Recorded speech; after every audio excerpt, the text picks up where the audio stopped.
Okay, class. I was just going to post this online really quick,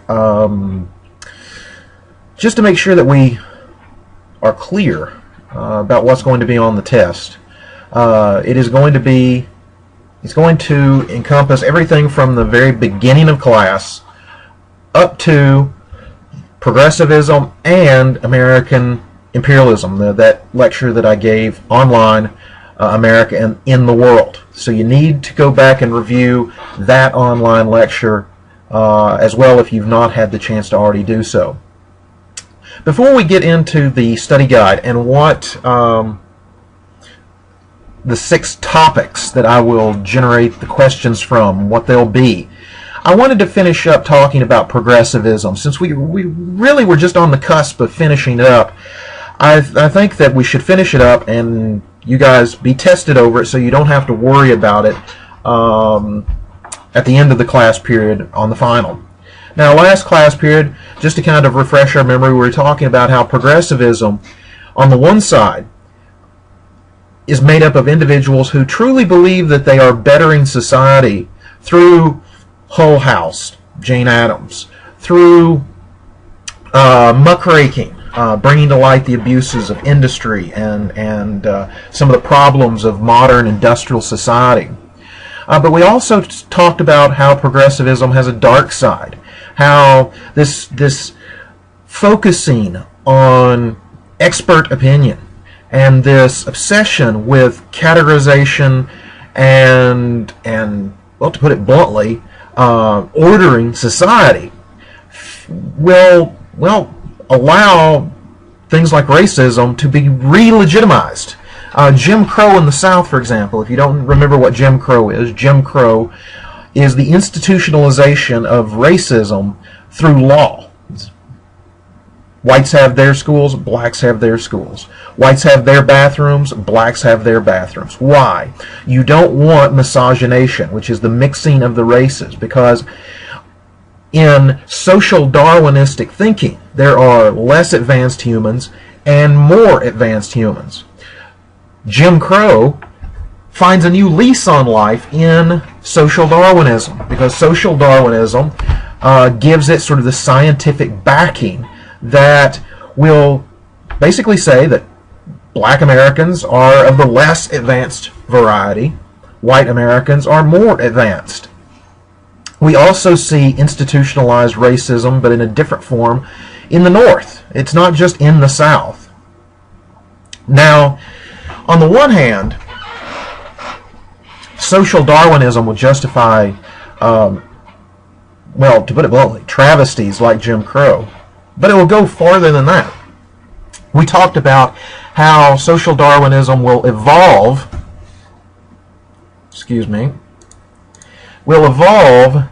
into what is known as eugenics. Now, eugenics is social Darwinism, but even more sinister, because eugenics is the belief that, yes, there are levels of humanity. There are more advanced humans, less advanced humans. Eugenics says that since there are less advanced humans, these less advanced humans need to be controlled. These less advanced humans are consuming resources that could otherwise be used by more advanced humans. Eugenics is simply saying that the state, the government, should take a role in managing society by passing laws that states that, passing laws that state that if you are convicted of a crime, or if you are committed to an insane asylum, if you are a drunkard, the state has the right to either take your children or keep you from having children in the first place. That is the basics of eugenics, is literally the control and engineering of human society. Now, on a little lighter note, another way to engineer society is, of course, public schooling. Men like Thomas Dewey. Let me. I've got access to another computer here. I told you guys that I could not effectively remember what Dewey's first name was. So the beauty of sitting here, I think it's Thomas Dewey. No, Thomas Dewey is not Dewey. That's another Dewey.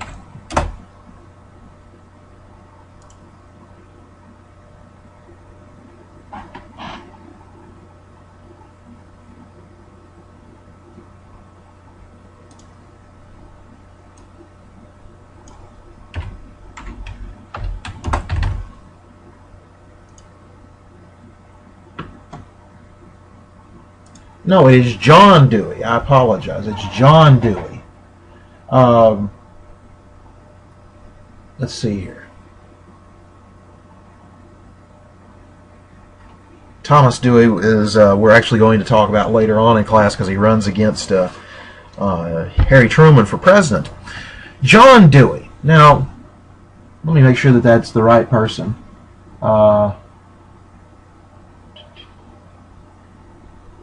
Yes. Yeah, it is John Dewey. One of the fun things of you can't remember everybody's name even as a lecturer. But John Dewey, as well as other American educational reformers, argued that the liberal arts type of education that is centered on reading, writing, rhetoric, this idea of building a better person, is out of date in the new industrial world. That instead, education needs to help prepare individuals to get a job, to prepare individuals to be trained, and also not to train people how to think independently, but just the opposite. John Dewey, being around in the late 1800s, was seeing the massive numbers of immigrants coming to America's shores. And as such, he feared that this would tear the country apart socially. Public schools, in his mind, were the perfect instrument to Americanize these vast and diverse groups. People coming from as far afield as Russia and Eastern Europe, Asia, to use public schools where you're forced to go to them, that's mandatory public education, forced to go to them and be taught a set curriculum that would give everybody a common history, common language, a common viewpoint, and thus create a common, quote, American mindset. Now, on the one side, Dewey saw nothing wrong with this. Dewey saw this as the purpose of public schooling. But today we look on this and we kind of say, well, that's not teaching people how to think, that's teaching people what to think. And again, this is the progressive ideology, teaching people to fit in. Now, the natural recourse of the progressive movement is to get government to impose things like mandatory public education, to impose regulations like the Pure Food and Drug Act. However, progressives look on government as it existed in the 1870s and 1880s and the very late 1890s as being even worse than many of the things that government would regulate. We just got into this before the bell rang last class period, but the progressives are an outgrowth of this middle class ideal that society needs to be sort of led by the experts. They have seen already how procedures and thought out ways of doing things have benefited corporate America. They were at the forefront, the middle class that is, at the forefront of this movement known as scientific management or Taylorism. As I told you, Frederick Taylor was a middle class expert, a man who ran a service, if you will, where he and the people who worked for him would go around with a stopwatch and time how long it took somebody to do a certain job, and then ask them to do it a different way, or to change it in this manner or that manner. And then they would report back to whoever contracted with them which method of production was the most cost effective in terms of saving time, saving materials, and making the product faster. And of course, this allowed Taylor's organization working with the businesses that had hired him to come up with procedures on how somebody is supposed to operate a machine, to do a job. And the progressives look at this and say, this is exactly what we need for government. We don't need government that's based on glad handing and people campaigning and promising things that they can't deliver. Instead, they wanted a government that ran as effectively and efficiently as they thought business ran. So in order to make government good government, progressives sought out how to, better it, how to make it more scientific. One way to make it more scientific was to get rid of, democracy. I hate to say that, but one of the things that progressives pushed for was to isolate or insulate government from the popular will of the people. Because if you can remember from our discussion, this right here is William Medgar Tweed, Boss Tweed, the New York Democratic Party boss, who used his connections either when he was elected mayor or as the head of the Democratic Party of New York. He used his political connections to skim off the top, use public funds to give kickbacks to people who donated to his campaigns.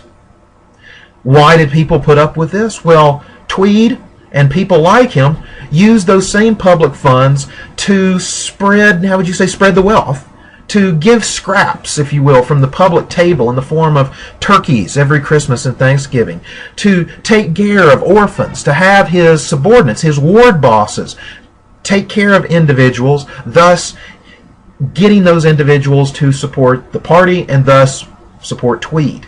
Progressives said, well, this isn't efficient. This is corruption. Instead, they wanted the government to operate very apolitically, to have no politics playing a role in the government. So how they did this was they thought the best way to do this was to make city management, government, a profession, just like being a doctor or being a lawyer was a profession. Somebody who would be trained to be a public manager, a city manager, who would then be hired by a city council to actually run the day-to-day operation of the city. This is how my hometown of Maryville and its neighboring town of Alcoa actually are set up. They don't have a mayor like Knoxville does. Knoxville has the traditional mayoral system where you have a city council and a mayor, and the mayor runs the day-to-day business, but the mayor is also elected. In Maryville and Alcoa, the city manager is hired on his credentials, his expertise, if you will, hired by the city council of either Maryville or Alcoa, and as long as he does his job, he really can't be fired. Now, it is the city manager who controls the police force, who controls the civil servants, who controls the fire department. It is the city manager who hires many of these individuals. The city council does not. The city council only deals with issues such as property taxes and things like that. Now, at the state level or the national level, this type of form of government is, it can only be put in place through constitutional amendment either to a state constitution or the federal constitution. And progressives did not want to go through that trouble. Instead, they chose two different tracks in order to institute their reforms within government at the state and the national level. At the state level, they added more democracy. This is the sort of the ironic dichotomy of the progressives. On the city level, they insulate city government from democracy, from the people. At the state level, they introduce more democracy. And what do I mean by more democracy? Well, states like Wisconsin, which was at the forefront of the progressive movement during the early 1900s, would pass several different types of laws, two of which are very important. One is known as referendum, and the other one is known as recall. Referendum is simply this. If the people of a state want to pass a law, or they want to make something either illegal or legal, All they need to do is have a petition drive where they get a certain number of names on a petition throughout the state. If they reach the minimum number of names, this is put on the ballot and it is popularly voted on.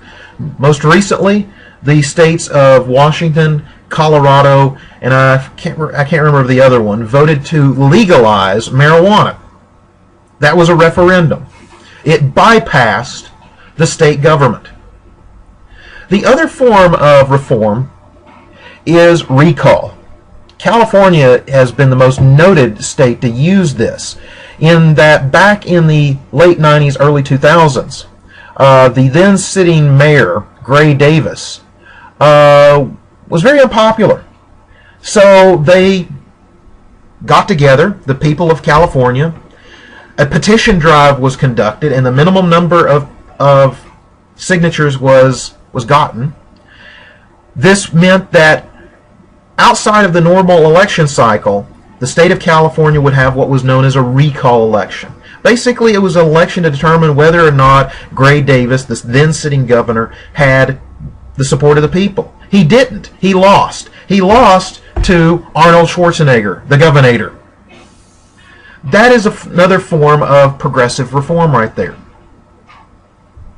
Now, the second tract that the progressives use, and they use this mainly at the national level as well as the state level, but it's most noted at the national level, is the use of interest group politics. The progressives actually pioneer this. Unlike their populist predecessors, who went and formed their own party, the People's Party, a party that was, while strong, was not strong enough to take on the two existing parties, and thus was defeated by one, the Republicans, and fused and absorbed by the other, the Democrats.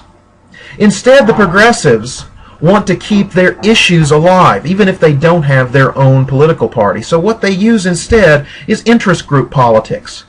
They form various groups that will pursue reforms of certain issues, like child labor, women's suffrage, so on and so forth. Sometimes these interest groups actually disagree with each other and conflict with each other, but they're still considered progressive movements at this time. This is something that is still pioneered today. This is something that's still used today. If you look at the party structure of both the Republicans and the Democrats, these parties, in my opinion especially, but I think there's some support for this, they do not support individual voters. Instead, they are controlled and represent various interest groups. Women's rights tends to be a Democratic Party group. Gun rights tends to side with the Republican Party. Gay rights tends to side with the Democrats. Traditional Christian views tend to side with the Republicans, and we can go on back and forth through many of the major issues in the country today. This was pioneered by the progressive movement. And so we have basically the birth of the modern regulatory state during the progressive era. Now, the key thing to understand about the progressives, they're far more influential than the populists. The progressives are probably one of the most influential political movements in American history for this single reason. Before the progressives, most Americans did not feel that the government, especially the national government, had a role in domestic affairs. That the national government should only deliver the mail, maintain an army, maintain a navy, and conduct foreign policy. That's it. Today, our government not only maintains a military, runs the post office, but it runs Amtrak, its own railroad network. It runs social services like welfare, Social Security, workers' compensation, Medicare, Medicaid. The government has department after department after department that provides housing, provides medical care, provides food. The government regulates almost every aspect of your life. You might not realize it, from the food that you eat, the FDA, to the light bulbs that burn, like behind me. I'm actually old school here in that I'm using incandescent bulbs here because I can't stand the new compact fluorescents. Your car, the toilet you sit on, all of this is being regulated at the national and state levels. And we accept it. It's something that we take as a given much of the time. That is the influence of the progressives. Now, this is where I would switch to talk about what the United States was doing outside of its borders. We talked about the reform movements within the borders. I'm not going to go through this lecture again other than to kindly pop through it and remind you of a couple of things. But I remember, if I remember correctly, after we talked about, America first colonizing the continent, and then how American business was the first part of American culture to go beyond America's borders, thus giving sort of that public pressure on the U.S. government to start thinking more broadly about American presence overseas, and how this really picked up steam in the 1890s, especially with the works of this man right here, Alfred Thayer Mahan, and his book, The Influence of Sea Power Upon History, and how these various elements combine into efforts by American imperialists, or our own version of imperialists, who want to build an American empire overseas. And how we start. We start with the trigger being the Spanish-American War of 1898 and 1899. And how this really falls flat on its face to some extent because of our experience during this war and later the insurrectionary war in the Philippines. Now, I told you guys I wasn't going to go over this online. I wanted to do it in class, but guess what? We don't get to do it in class. We're going to have to do it online.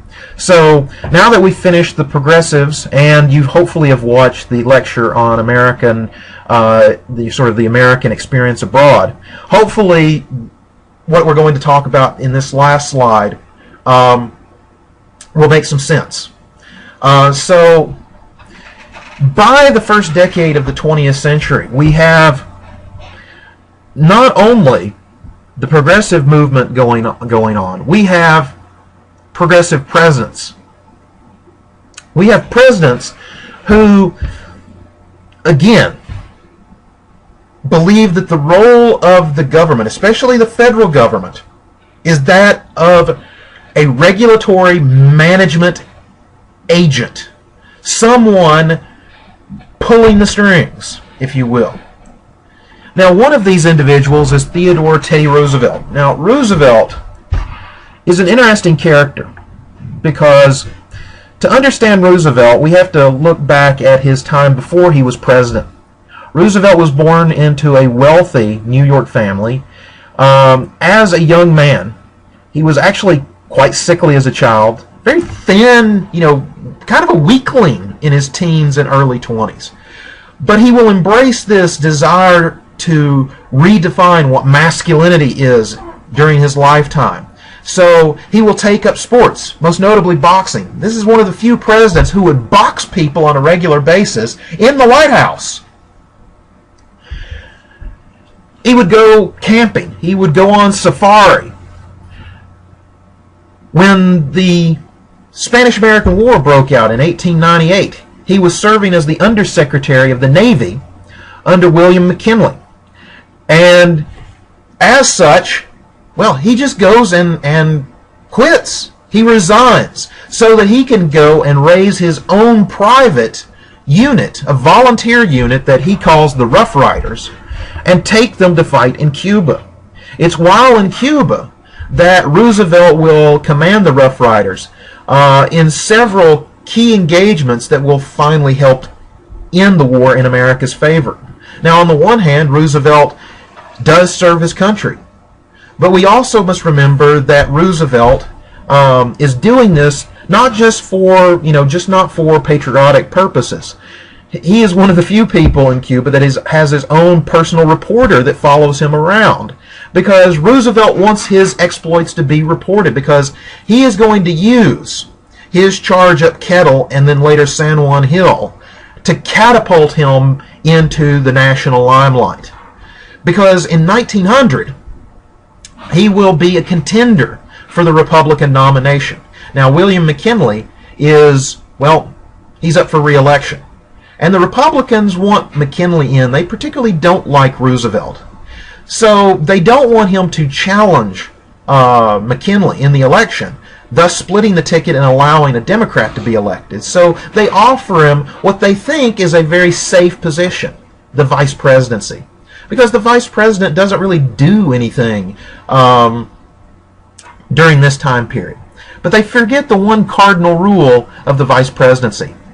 The vice president is one heartbeat away from being president, because William McKinley will be assassinated right after the election, and Roosevelt will then become the president.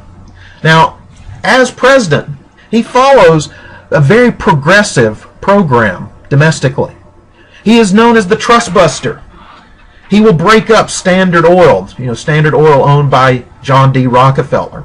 He will enforce laws that had been passed earlier on in the late 1890s, like the Clayton and Sherman antitrust acts, but nobody had really enforced. Well, Roosevelt is going to enforce them.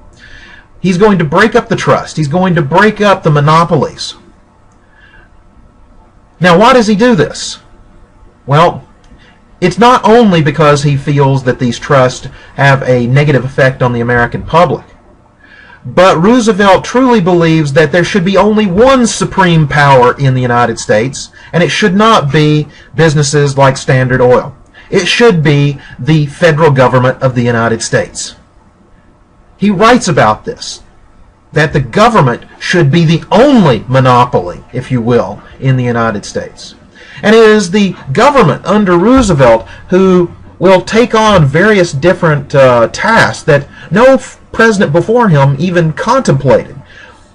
For example, Roosevelt, the man who believed that Americans had lost something, that they had lost their masculinity in losing the frontier, would be at the forefront of the conservation effort, the early environmental movement in this country. Conservationists believed that not only should areas of the wild be conserved for natural resources for later use, like the national forest, but there should be national parks where these resources will never be used, that they will be protected in infinitum for the use and enjoyment of the American public, so that Americans can go out into the wilderness and sort of get back to their roots. And of course, who will do this? Well, in Roosevelt's mindset, it will be the federal government. And so under Roosevelt, one of the first national parks will be founded. This, of course, is Yosemite out west. So Roosevelt is going to sort of push this sort of progressive mentality as the president. Now, Roosevelt is an important figure because in doing so, he sets the precedent.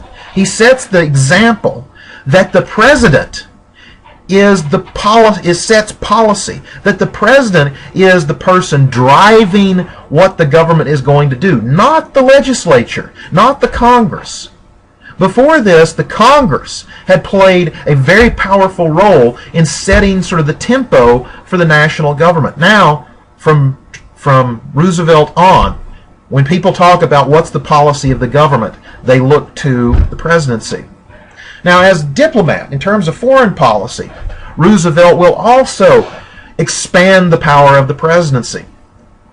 In 1905 and 1906, the countries of Russia and Japan will go to war with each other over who will have control over the northern Chinese territory of Manchuria. This is a very bloody war, and it threatens to expand into a regional war. Now, this would threaten American markets in China. So Roosevelt will actually intercede as the president and negotiate with both sides as a third-party mediator in order to get the war to a peaceful end. Now, on the one side, you have to give Roosevelt credit that he is doing something to secure the peace. But at the same time, he's using this as a way of moving the American influence, if you will, more solidly into the Pacific area, into making America sort of the power that determines the power relationships between the countries that are already there, like Russia and Japan. While negotiating with the Japanese and the Russians and the Japanese, he sort of starts a side negotiation with this Japanese delegation. And by 1907, Roosevelt will secure from them what is known as the Gentleman's Agreement of 1907.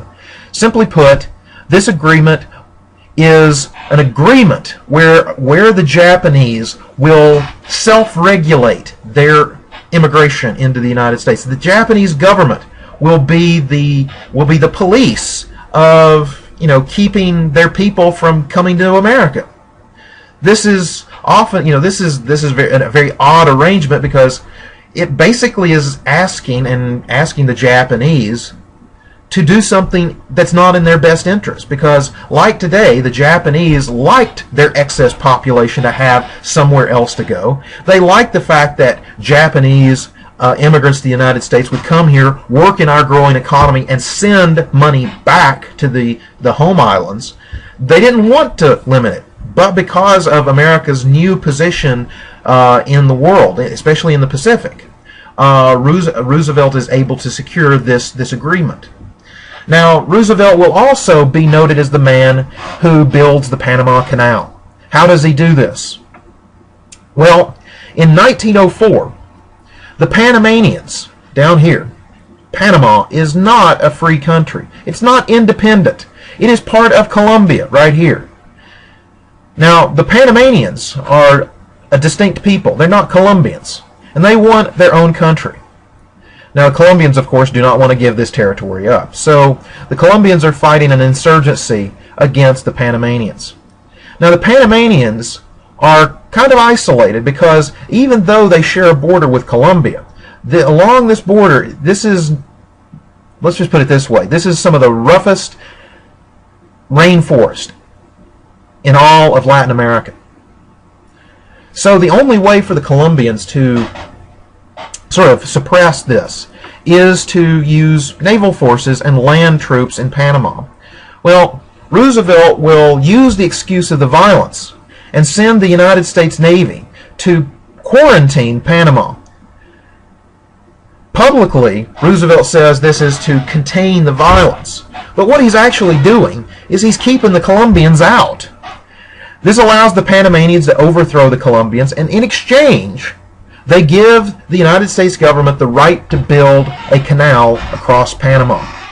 Now, this is something that Americans should take pride in, because the French had already tried to build a canal across Nicaragua and failed miserably. Many historians believe that the Panamanians just gave the United States the right to build this canal because they didn't think it was possible. Yet between 1904 and 1914, the United States will build one of the world's modern wonders, a canal that connects the Atlantic, here the Caribbean being sort of the backyard of the Atlantic, and the Pacific. Now you no longer have to sail all the way around South America to go from East Coast to West Coast. This will highly benefit American trade. It catapults American prestige in the world. So on the one side, it will help the American economy and make us not only a regional power, but a global power. On the sort of negative side, however, America gets the right not only to build this canal, but to operate it for almost 100 years. Not just the canal, but 5 to 6 miles on either side of the canal. So here's the canal right through here, right through this part right here. So you have Panama, and sovereign U.S. territory, or at least 10 miles wide of it, cutting Panama in half. What this means is the United States will take a very, very intense interest in not only what's going on here in Panama, but here in the Caribbean Basin and Latin America, because any of this that threatens the canal becomes America's strategic interest.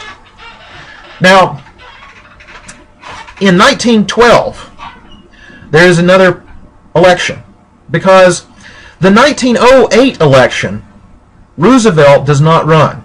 Instead, he allows William Howard Taft to run as the Republican president, And Taft, of course, wins. Now, Taft is a traditional small government Republican. He is a man who believes that the government should not be involved in domestic affairs, and the presidency should not be as influential as it was under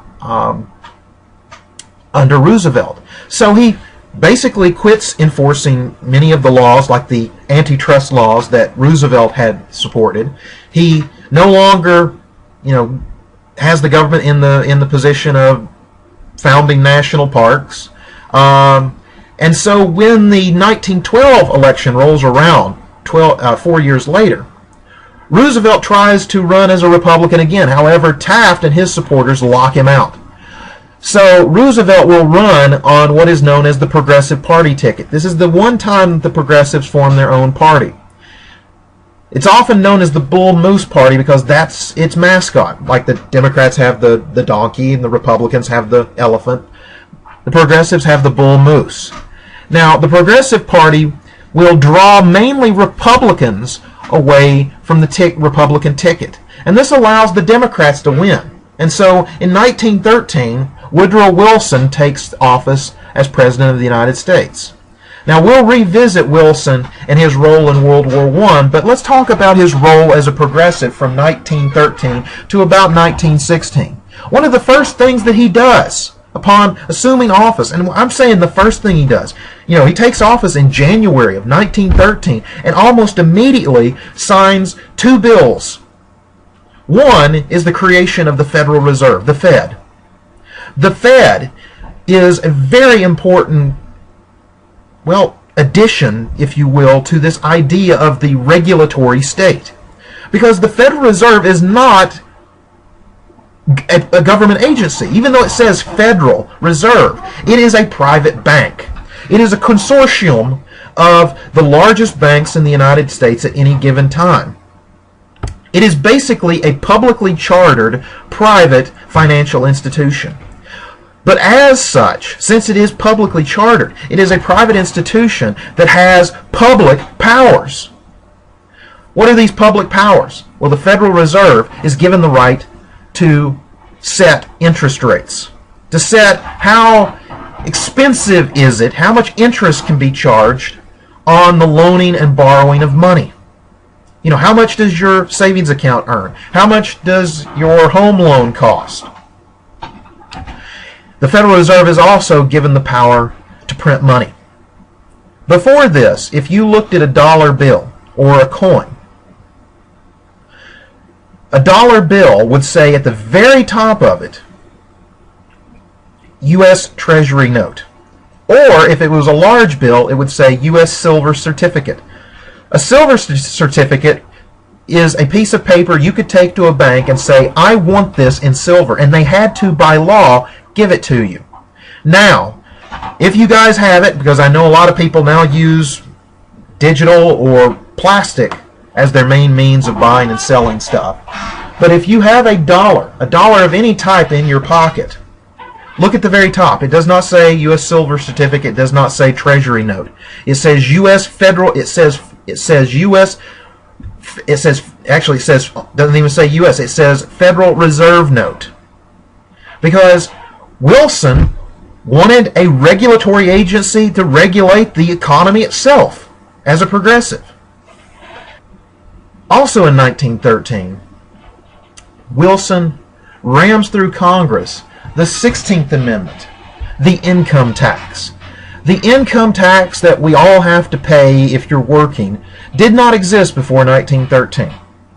Now, I'm not going to go into a big argument about the income tax, but it's this idea that the government needs your cash and needs a steady means at getting it. Why?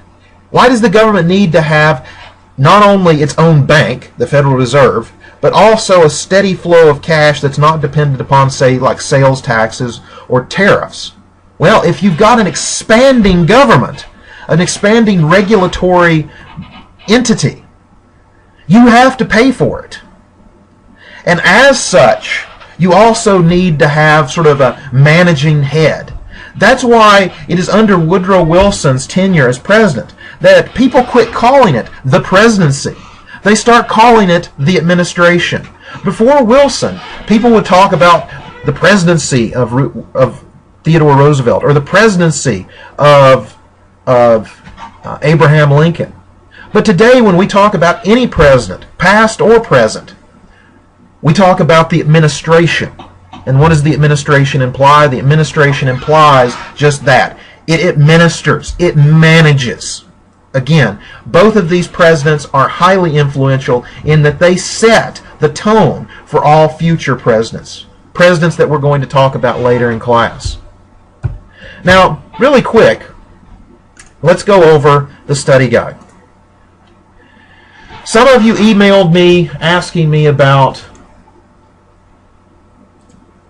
terms that we have not gotten to. Okay, so really quickly, I want to point out the terms that will not, let me stress, will not be on the test. Versailles, John J. Pershing, AEF, Schlieffen Plan, consumerism, also isolationism right here, prohibition, Lusitania, Verdun, 1918 flu, 14 points, KKK, Zimmerman Telegram, Washington Conference, Sedition Act, suffrage, and Maxim gun. To offset some of the ones that we have deleted, I'm adding Samuel Gompers, Margaret Sanger, Platt Amendment, and the Pure Food and Drug Act. All four of these we have touched on, even though Gompers and the Platt Amendment I did not explicitly state. I did explicitly talk about Margaret Sanger and the Pure Food and Drug Act of 1912. But you can look these up in your book or look them up online and get the who, what, when, where of them. So what you need to do is freeze this real quick and mark out these ones that are in yellow, that are in highlight. Now, really quick, I'm going to give you 6 topics. Now, these are topics that are not the actual question, but what I will do is I will generate the question from these 6 topics. Now, normally, we come up with these topics on our own. We come up with these topics in class, you working with me. But because Knox County is a little gun-shy when it comes to snow this semester, I'm just going to have to tell you the topics that we're going to have. So the first one is the impact of the railroad on American history in the time period that we've talked about. So the 1870s to the first decade of the 1900s. The second one is our discussion of American imperialism. A good question I might ask was, did America actually create an empire? So the American imperial experiment is the second topic. Number 3 is populism and progressivism. So you need to know populism and progressivism. I may ask you what's the effect of one of them, or I may ask you to compare and contrast them. What's the next one? Let's see here. The next one is the social and political effects of this new corporate society that America has become. Like, for example, what does it mean to be a man? What are the gender spheres? Okay, number 5, the American West. And I will narrow this to basically, why did America start to move west when it did? And how did that westward movement, what form did it take? So that's one way I can narrow it down for you guys is, what are the origins of America's movement west and what form did it take? So let's look at these again. Number 1, impact of the railroad. Number 2, American imperialism, or America's imperial experiment. Number 3, populism and progressivism. Might be a compare and contrast, or I may ask you to define them. Number 4, the social and political effects of America's new corporate culture. And then finally, number 5, America's movement west. And why did we move west? What form did it take? So those are the 5 topics that I will come up with 2 or 3 short answers where you just, give me the information, and then in the last section of the exam, 2 or 3 long answers. You choose only one from each section, so you don't try and answer all 5 of them. You won't get through. But start out with one of them. Choose one that you know. Whether it be 2 or 3, choose one of them. Choose one of the 2 or 3 in the 3rd section as well. There will be no more than 5, because I've just given you the 5 right here. I wish I could ask you if you had any questions. It's one of the downsides of trying to do this. Let me look at the emails really quick. Some of you sent me emails. Like Ms. Cormack, she sent me some emails. We answered all of her questions. Ms. Cormack, if you are watching this, I will get a hold of you later on this week about having you take the test next week. Hopefully I can talk one of your counselors into proctoring it for you. So watch for an email coming from the Gmail account back to you, hopefully no later than Wednesday. Let me check the inbox for any others. Nope, there are no more questions. If you have any questions after watching this, either tonight or Tuesday, email me before Tuesday night and I will try and respond to them via email. I know this is not the best way to do it. I'd much rather do this in class, but I'd much rather have at least some form of study session, even if it is one-sided, than no study session at all. So I will see you guys on Wednesday, and good luck.